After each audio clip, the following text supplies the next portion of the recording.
Selamat malam, perkenalkan nama saya Emma Gaudinsa Putri dengan NIM 111220214 dari Teknik Komunikasi TGB. Di sini saya akan mempresentasikan proposal tugas akhir skripsi saya dengan judul Analisis Fase Sedimen dan Lingkungan Pengendapan terhadap Potensi Hidrokarbon berdasarkan data log sumur pada formasi X, lapangan X, cekungan X.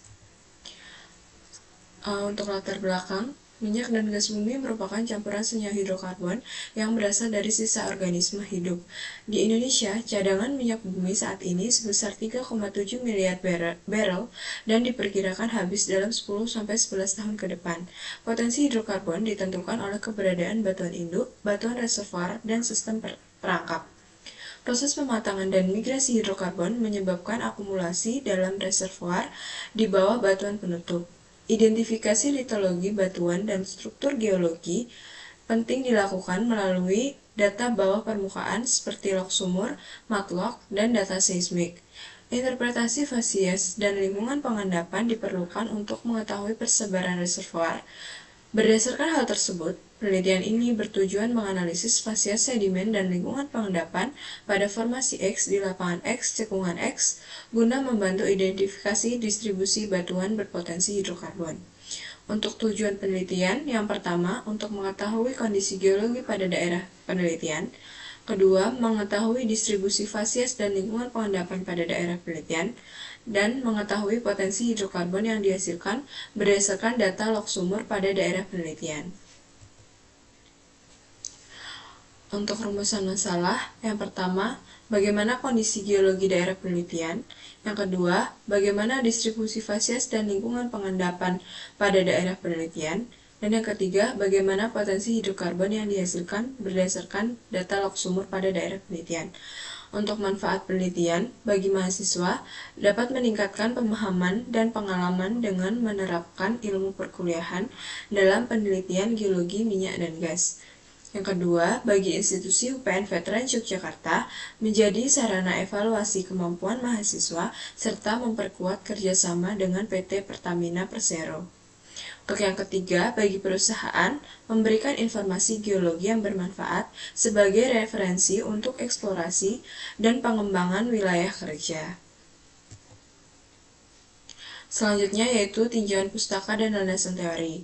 Cekungan Jawa Timur sendiri adalah cekungan belakang gusur atau back-arc basin berumur tersier yang terletak antara rangkaian gunung api di selatan dan pantai Laut Jawa.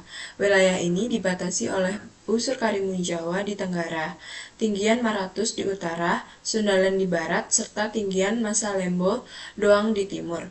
Dengan jalur vulkanik Jawa di bagian selatan, cekungan ini meliputi sekitar 50.000 km kubik di daratan Jawa Tengah, bagian timur, Jawa Timur, Madura, serta wilayah lepas pantai di timur Laut Jawa dan Selat Madura. Stratigrafi cekungan ini terdiri dari beberapa formasi dari Oligosen hingga Pliosen, seperti Kujung, Rupuh, Tuban, Tuwun, Ngerayong, Bulu, Wonocolo, Ledo, Mundur, dan Lidah. Dengan endapan yang bervariasi mulai dari karbonat hingga sedimen terigenius. Sedimentasi dimulai dari aluvial hingga fluvial dan lacustrin di formasi karbonat hingga sedimen di formasi nyimbang, diikuti fase karbonat dan sintesi plastik. Cekungan ini mengalami dua fase migrasi hidrokarbon dengan migrasi primer dan formasi nyimbang ke struktur perangkap akibat tektonik Pliosen-Pleistosen. Secara geologi, cekungan ini merupakan bagian dari busur Sunda yang merupakan zona konvergen antara lempeng Eurasia, lempeng Australia, dan lempeng India. Cekungan Jawa Timur terbentuk akibat penunjaman lempeng Samudra Australia di bawah benua, ditandai oleh pola tinggian dan greben yang berlanjut ke daratan dengan pembelokan akibat struktur inversi di zona sesar Rembang, Madura, Kangean.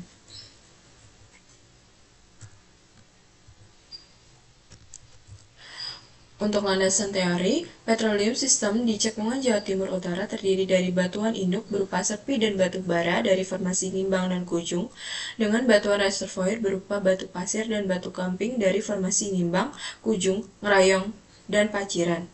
Batuan penutupnya berupa sepih dan karbonat dari formasi Nimbang, Kujung, Tuban, dan Lidah, serta perangkap berupa struktur karbonat dan kompresional. Evaluasi batuan induk mencakup analisis kuantitas berupa TOC dan S2, kualitas tipe kerogen, serta kematangan atau reflektansi vitrinit untuk mengetahui potensi hidrokarbon. Dalam stratigrafi sekuen, pola penumpukan dibagi menjadi progradasi atau pengkasaran ke atas, agradasi, penumpukan vertikal, dan retrogradasi, penghalusan ke atas, yang membentuk sistem track seperti Lawson, transgresif, dan high extent. Korelasi dilakukan dengan log SP, gamma ray, densitas, neutron, sonik, dan resistivitas untuk mengenali karakter batuan dan lapisan.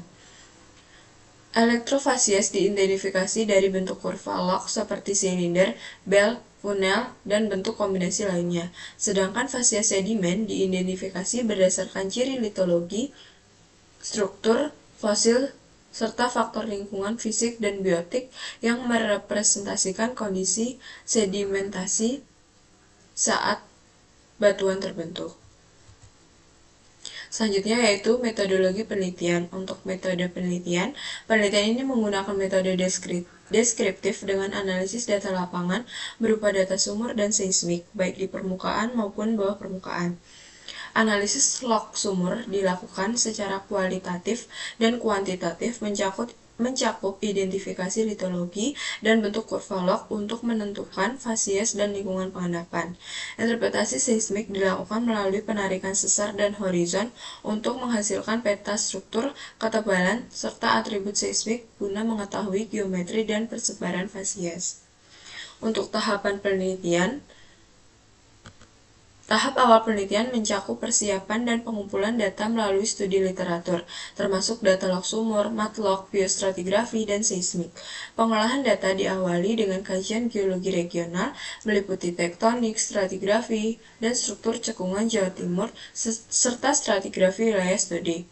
Kajian literatur juga mencakup teori fasies dan lingkungan pengendapan kipas bawah laut, korelasi sumur, dan dasar-dasar log sumur. Mungkin cukup sekian presentasi dari saya, kurang lebihnya mohon maaf. Selamat malam.